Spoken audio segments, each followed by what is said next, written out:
ఒక మహా జిన్ను తన పాదాన్ని ఎత్తి అబ్బాయిని నలిపేయబోతున్నాడు. భయంతో అబ్బాయి వెంటనే క్రాలింగ్ చేస్తూ బయటకు వచ్చి జిన్ను యొక్క ముయికి గోళ్లు పట్టుకుని క్షమించమని వేడుకున్నాడు. కానీ జిన్ను వినలేదు. తన చిక్లిపోయిన దుర్వాసన గల పాదాన్ని మళ్లీ ఎత్తి అతన్ని మోది చంపేందుకు ప్రయత్నించాడు. అప్పుడు కూడా అబ్బాయి తప్పించుకుని సురక్షితంగా ఒకవైపు క్రాలింగ్ చేస్తూ వెళ్లిపోయాడు.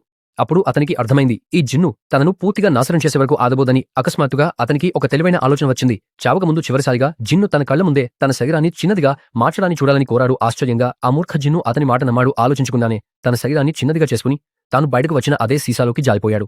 ఈ అవకాశాన్ని అందిపుచ్చుకున్న అబ్బాయి వెంటనే ముందుకు పరిగెత్తి సీసా మూత బిగించి మూసేశారు. అప్పుడే జిన్నుకు తమను మోసం చేశారని అర్థమైంది. భయం పట్టుకుంది. తాను ఈ సీసాలో 5,000 సంవత్సరాల పాటు చీకటిలో బంధించబడ్డానని గుర్తుకు వచ్చింది. భయంతో వణుకుతూ అబ్బాయిని వేడుకున్నాడు. నన్ను విడిచిపెడితే నీకు 3 కోరికలు నెరవేర్చుతాను అని చెప్పాడు. జిన్ను మాటలో నిజముందని అబ్బాయి భావించాడు. కరుణతో సీసా మూత తీసి అతన్ని మళ్లీ విడుదల చేశారు. బయటకు వచ్చిన జిన్ను వంగి నమస్కరించి, నన్ను కాపాడినందుకు ధన్యవాదాలు. నీ మొదటి కోరిక ఏమిటో చెప్పు అని అడిగారు. అబ్బాయి కాసేపు ఆలోచించి, చాలా రోజులుగా తినలేదు, వేడి రుచికరమైన భోజనం కావాలి అని అన్నాడు. జిన్ను వేళ్లు చెడుకుని కొట్టగానే పొగలతో వేడిగా ఉడికిన సాసేజ్ అతని చేతిలో ప్రత్యక్షమైంది. ఆకలితో అలమటిస్తున్న అబ్బాయి వెంటనే దాన్ని తినేశాడు. కడుపు నిండిన తర్వాత వెంటనే తన రెండో కోరికను చెప్పాడు. కానీ ఆ కోరిక ఏమిటో తెలుసుకోవాలంటే మా పేజీని ఫాలో చేయండి.